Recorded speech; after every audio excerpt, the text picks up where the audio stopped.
చెప్పండి. ఇండియా పాక్ మొన్న ఉగ్రవాద దాడిలో దాదాపు 30 మంది పైగా అవునండి. దాన్ని ఎట్లా చూస్తారు? నిజంగా మొన్న పహల్గామ్ ఘటన అది మరొక ముందే ఇప్పుడు పహల్గామ్ ఘటన నిజంగా అక్కడ సెక్యూరిటీ లోపమా లేకపోతే అక్కడ ఉన్న కాశ్మీర్లో పర్యాటకం, ఎందుకంటే ఒక మినీ స్విట్జర్లాండ్ అంటారు దాన్ని, మినీ స్విట్జర్లాండ్ గా ఇప్పుడిప్పుడే స్విట్జర్లాండ్ గా ప్రఖ్యాతి పొందుతున్న పహల్గామ్ని ముందు ముందు ఇంకా డెవలప్ చేయడానికి ప్రభుత్వం చాలా ఏర్పాటు చేసింది. కానీ పాపం ఎందుకంటే కొత్తగా పెళ్ళైన నవవధువులు కానీ హ్యాపీగా గడపాలని వచ్చిన ఫ్యామిలీస్ కానీ ఇలా సడన్గా కన్నా మనకి ఏదైనా వచ్చిందంటే భయ చాలా బాధాకరం.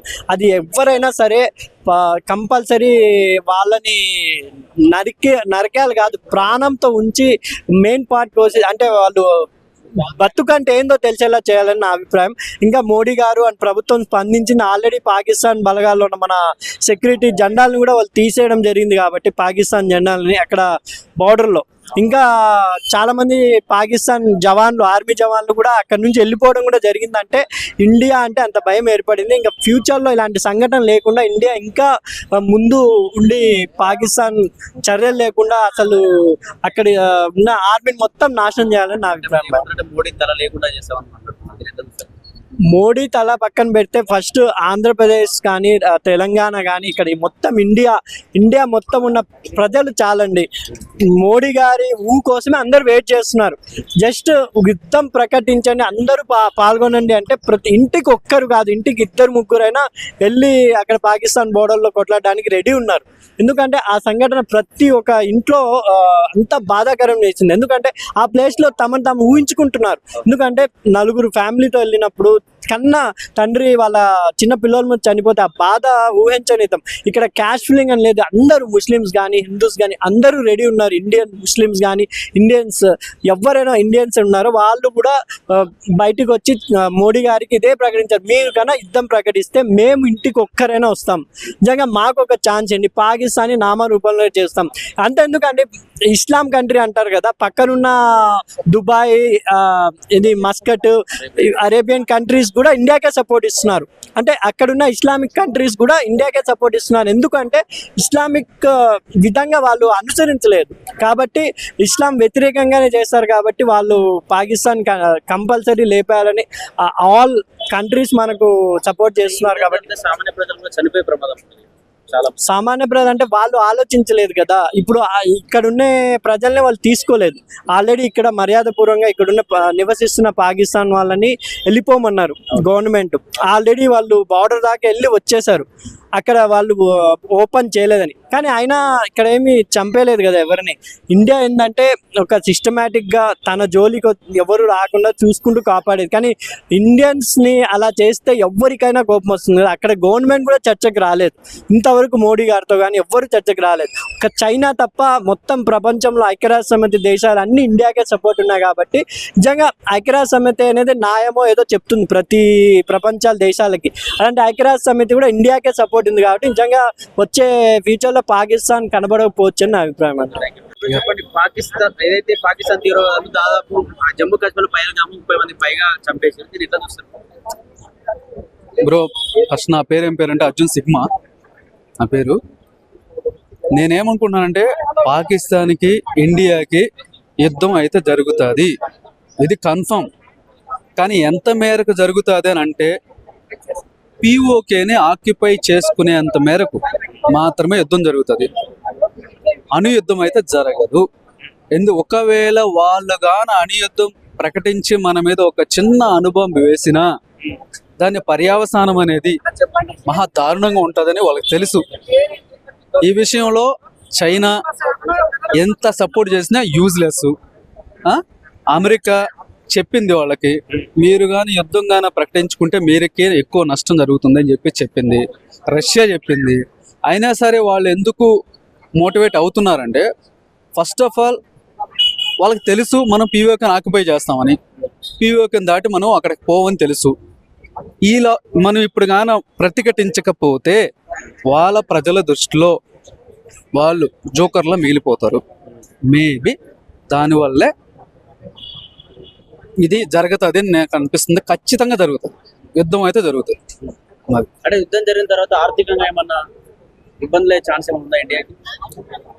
ఉండొచ్చు, ఒక 10% ఉంటుంది కంపల్సరీ. 10-15% ఆర్థికంగా మనం నష్టపోతాం. ఎందుకంటే మనం కూడా కొంత ఆయుధాలను పోగొట్టుకుంటాం.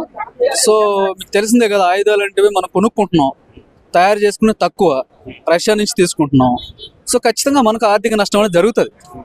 అది 100% జరుగుతుంది. సింధు నది జలాలు తగ్గించేసారు, నీళ్లు లేవు. ఇప్పుడు నీళ్ళు లేకపోవడం వల్ల ఏమో తగ్గే ఛాన్స్ ఏమైనా ఉందా? వాళ్ళు నిజంగా ఇండియా వైపు ఏమన్నా గౌరవించారు? నేను చెప్పాను కదా, తగ్గే ఛాన్స్ అంటే ఆల్రెడీ తగ్గిపోయారు. వాళ్ళు ప్రతిఘటిస్తారు అంటే జస్ట్ డిఫెన్స్ చేసుకుంటారు. వాళ్ళు జస్ట్ డిఫెన్స్ మాత్రమే చేసుకోగలరు, అంతకుమించి ముందు స్టెప్ తీసుకోరు. ఎందుకంటే వాళ్ళ జుట్టు మన దగ్గర ఉంది, ఆ విషయం వాళ్ళకి తెలుసు. కాకపోతే వాళ్ళు ఇలాంటి స్టెప్ ఒకటి తీసుకుంటుంది ఇండియా అనేది వాళ్ళు గెస్ట్ చేయలేకపోయారు. అది సో ఖచ్చితంగా తగ్గుతారు. ఇప్పుడు దాడి జరిగిన రోజు దాదాపు అక్కడ ఆర్మీ బలగాలు ఉండాలి జమ్మూ కాశ్మీర్ లో, కానీ ఆ టైంలో ఆర్మీ బలగాలు 1 గంటన్నర పైగా లేవు. దీన్ని ఎట్లా చూస్తారు? ఇప్పుడు టూరిజం అనేది బాగా డెవలప్ అయింది కదా, మోడీ గారు గట్టిగా చెప్పారు కదా. సో మోడీ గారు కాన్ఫిడెంట్ గా చెప్పడం వల్ల మనోళ్ళు కూడా అక్కడ ఏంటంటే ఇలాంటిది జరగకపోవచ్చు అని అనుకున్నారని నేను అనుకుంటున్నా. అందు గురించి అక్కడ సెక్యూరిటీ అనేది, ఇప్పుడు ఏ టూరిస్ట్ ప్లేస్ లో అయినా ఎక్కువ సెక్యూరిటీ పెట్టారు అనుకోండి ప్రజలు అన్కంఫర్టబుల్ గా ఫీల్ అవుతారు.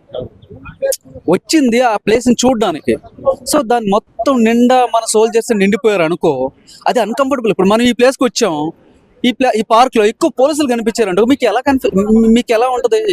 ప్రజలు ఎలా దాన్ని డీల్ చేసుకుంటారు? అదే టూరిస్ట్ ప్లేస్ లా కనిపించదు, అదొక బార్డర్ లాను అలా అనిపిస్తుంది. మేబీ టూరిస్ట్ ప్రజలను ఉద్దేశించి మన వాళ్ళు అక్కడ సెక్యూరిటీని తగ్గించారు, ప్లస్ కాన్ఫిడెంట్ కూడా.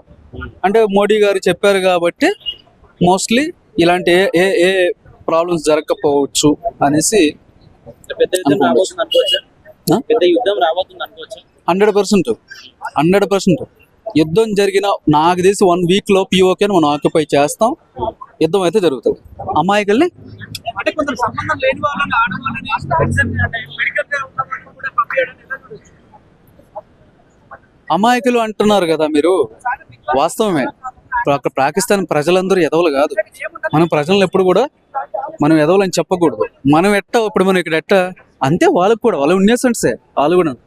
నేనేమంటానంటే ఇప్పుడు మన శత్రువు ఉన్నారు అవతల వాళ్ళు, ఆ శత్రువు ఇంట్లో ఉండే వాళ్ళు అందరూ ఎదవలు కాదు. ఇప్పుడు శత్రువు అంటే మనకు ఒక్కడే నచ్చకపోవచ్చు, వాళ్ళ ఇంట్లో ఫ్యామిలీ మంచోళ్ళు ఉండొచ్చు. సో అంత మాత్రాన మనం ఏం చేస్తాం, వాళ్ళందరితో మాట్లాడడం మానేస్తాం. మనం ఇక్కడ సహజంగా అదే చేస్తుంది.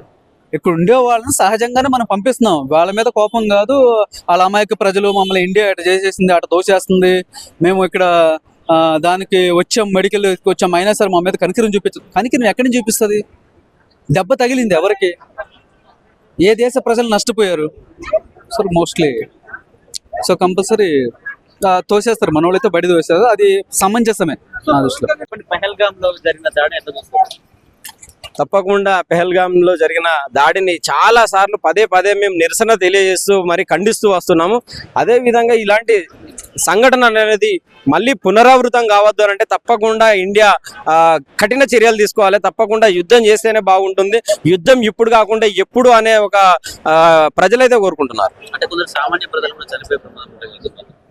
ఒకటండి, ప్రజలు ఎప్పటికున్నా నేను ఏమంటున్నానంటే, ఇప్పుడు ప్రజలు కొత్తగా చనిపోవడానికి ఏం లేదండి.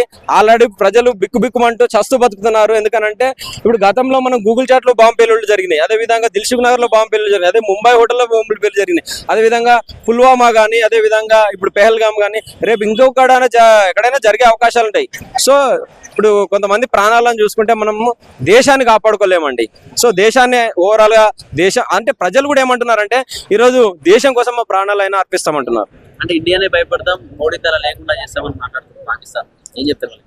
ఇప్పుడు మురిగే కుక్కలను ఒకసారి కరిచి చూస్తే తెలుస్తుందని చెప్తున్నాం. ఒక్కసారి ఇప్పుడు ఇంత ముందు దొంగ దెబ్బ తీశారు కదా, ఇప్పుడు ఒకసారి దమ్ముంటే రాండి అంటుంటే మరి ఎక్కడ దాక్కున్నారండి ఈ 7గురు? వాళ్ళ ఆచూకీ లేదు ఇప్పటికి కూడా. అంటే ఎంత భయం, ఒక్కొక్క నా కొడుకులకు బయటికి వెళ్ళి వద్దామన్నా కూడా అలా తీరనంత ఏంది, ఎవడుచ్చో వాడే పోసుకొని తాగుతున్నట్టు పరిస్థితి మనకు కనిపిస్తుంది. తప్పకుండా ఇండియన్ మ్యాప్ లో అసలు పాకిస్తాన్ మ్యాప్ లోనే లేకుండా చేయాలి. సాధ్యమే అంటారా?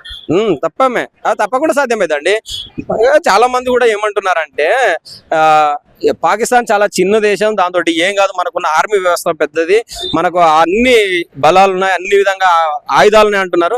సో ఒకటి నేను చెప్పదలుచుకున్నాను, ఎప్పుడు కూడా శత్రువు బలాన్ని మనం తక్కువ చేసి చూడకూడదు. ఎందుకంటే కౌరవులు 100 మంది ఉంటారు, పాండవులు 5గురే ఉన్నా కూడా పాండవులే గెలుస్తారు. సో ఏదేమైనప్పటికీ శత్రువు ఎప్పుడు కూడా శత్రువుని మనం చిన్న చేసి చూడకూడదు. తప్పకుండా వాళ్ళను కూకటి వేళ్లతో సహా ఈ ఉగ్రవాదాన్ని పాకిస్తాన్ లేకుండానే మటుమాయం చేస్తేనే ఇండియా అనేది మంచిగా ఉంటుంది. ఎందుకంటే ఈరోజు మనం చూసినట్టయితే ఇండియన్ దేశంలో ఒక హిందూ దేశం అనేది మన ఒక భారతదేశమే అండి. అదే ఇస్లామిక్ దేశాలు కొన్ని 50, 60, 70 దేశాలు ఉన్నాయి. అదేవిధంగా క్రైస్తవ దేశాలు కూడా, అమెరికా, చాలా దేశాలు క్రైస్తవ దేశాలు ఉన్నాయి. ఇండియా ఒకటే దేశం కాబట్టి, ఆ భారతదేశాన్ని ఒకటే దేశం కాబట్టి మనం అందరం కూడా కాపాడుకుంటేనే మంచిది. కాబట్టి యుద్ధం తప్పకుండా చేయాల్సిందే. అలా చెప్పండి, జమ్మూ కాశ్మీర్లోని పహల్గామ్ లో దాదాపు 30 మందికి పైగా చనిపోయారు. దీన్ని మీరు ఎట్లా చూస్తారు నిజంగా పాకిస్తాన్కి భారతదేశానికి ఎప్పటి నుంచో వైరం జరుగుతుంది, కానీ వాళ్ళు 10సారి మితిమీరిపోతున్నారు. మన బోర్డర్లో రావడం ఈ రకంగా అని చాలా సార్లు చూసుంటాం. వాళ్ళు దొంగసాటుగా రావడం, ఇలాగ అమాయకమైన ప్రజలను చంపడం, ఇది ఎన్నోసార్లు జరిగింది. దీనికి ఒక ముగింపు అనేది ఉండాలి. ఎందుకంటే ఓపిక అనేది, అదే పాత సినిమాల్లో కృష్ణుడు 100 ఛాన్సులు ఇచ్చినట్టు ఈ ఓపిక అనేది ఉండిద్ది ఎవరికైనా. మితిమీరినప్పుడు యుద్ధం అనేది తప్పదు. ఈరోజు నరేంద్ర మోడీ గారు 3వసారి ప్రధానిగా శాంతి భద్రతలో దేశం సస్యశ్యామలుగా ముందుకు వెళ్తుంది. అలాంటి ఒక పవర్ఫుల్ నాయకుడు ఈరోజు దేశ ప్రధానిగా ఉన్నారు. ఆయన నాయకత్వంలో ఇలాంటి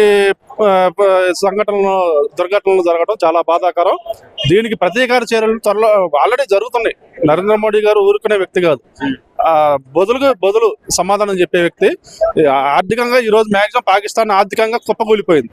విపరీతమైన ధరలు పెరిగిపోయినాయి, నీళ్లు లేవు, ఆ వస్తువులు నిత్యావసర ధరలు పెరిగిపోయినాయి. అక్కడ ప్రజలు అల్లాడుతున్నారు, అయ్యో ఆకలి ఆకలి అని. అంటే నీళ్లు కూడా దొరక్క దాహంతో, ఒకవైపు ఆకలితో మాడి చేస్తున్నారు. అది ఒక రకమైన యుద్ధమే. ఎప్పుడైనా ఇప్పుడు బాంబులు వేయడమే యుద్ధం కాదు, ఆర్థికంగా దెబ్బతీయటం కూడా యుద్ధమే. ఈ రోజు ఆ పనులు కూడా జరుగుతున్నాయి. ఈ పాకిస్తాన్, ఈ ఉగ్రవాదులు, అలాగే వీళ్ళు చేసే పనికి బదులు అనేది ఉండిద్ది. త్వరలోనే నరేంద్ర మోడీ గారు ఆల్రెడీ యాక్షన్ తీసుకున్నారు కాబట్టి కొన్ని రోజుల్లో పాకిస్తాన్ ఈ దేశంలో, అంటే ప్రపంచ పట్టణంలోనే లేకుండా పోయిద్దని నేను అనుకుంటున్నాను. ఈరోజు మన దగ్గర కట్టుదిట్టమైన ఆయుధాలు అయితేమి, డిఫెన్స్ ఫోర్స్ అయితేమి, అణుబాంబులు అయితేమి, యుద్ధ విమానాలు అయితేమి, ప్రపంచ దేశంలో ఎక్కడా లేనంత యుద్ధ సామాగ్రి మన దేశం దగ్గర ఉంది. ఈ ఒక్క నరేంద్ర మోడీ గారు ఒక్క సైగ చేస్తే చాలు, పాకిస్తాన్ అనేది ప్రపంచ వరల్డ్ మ్యాప్ లోనే లేకుండా పోయిద్దని నేను అనుకుంటున్నాను. ఇప్పుడు వాళ్ళకు సింధు నది జలాలను ఆపేసేంత మాత్రం వాళ్ళు ఏమైనా తగ్గే ఛాన్స్ ఉంది అనుకుంటున్నారా మీరు? పాకిస్తాన్ వాళ్ళని నమ్మడానికి లేదండి. వాళ్ళు పాకిస్తాను, వాళ్ళు ఉగ్రవాదులు, వాళ్ళకి దయాదాక్షిణ్యాలు ఉండవు. అలాంటి వాళ్ళ మీద మనం అయ్యో పాపం అని అనకూడదు. మనం అయ్యో పాపం అంటే వాడు రేపు వచ్చి ఇంకో 100 మంది చంపుతాడు మన వాళ్ళ మీద దయాదాక్షిణ్యాలు ఉండకూడదు. యుద్ధం అనేది జరగాల్సిందే. దీనికి భారతదేశానికి ఏ దేశం సపోర్ట్గా వచ్చినా స్వాగతిస్తాం.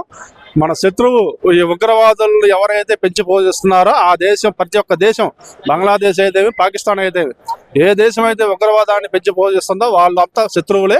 ఉగ్రవాదాన్ని అణచివేయాలి. ప్రపంచ దేశాలన్నీ దీని మీదకి ఒక తాటి మీద రావాలి. ఈ ఉగ్రవాదాన్ని పూర్తిగా అణచివేస్తేనే ప్రపంచ దేశాలన్నీ సస్యశ్యామలంగా ఉంటాయని నేను అనుకుంటున్నాను. అంటే ఎటువంటి యుద్ధం చేయబోతున్నారు?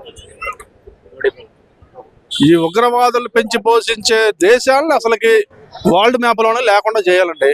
అప్పుడెప్పుడో ఏదో అణుబాంబు వేస్తే ఒక దేశం వాళ్ళు వేసిపోయిందన్నారు, నాగసాక ఏదో, అప్పుడు జపానా నాగసాక అంటే అణుబాంబు వేస్తే ఇంతవరకు ఒక గట్టి పోస కూడా మొలలేదంట. ఆ టైపు చేయాలి పాకిస్తాన్ వాళ్ళకి, అప్పుడే వాళ్ళు మాట వింటారు. ఈ విషయంలో నరేంద్ర మోడీ గారు ఆలోచించే డెసిషన్ తీసుకుంటారు. వాళ్ళు ఆల్రెడీ మితిమీరిపోయారు కాబట్టి ఇక ఆ పనే కరెక్ట్ అనేది నేను అనుకుంటాను.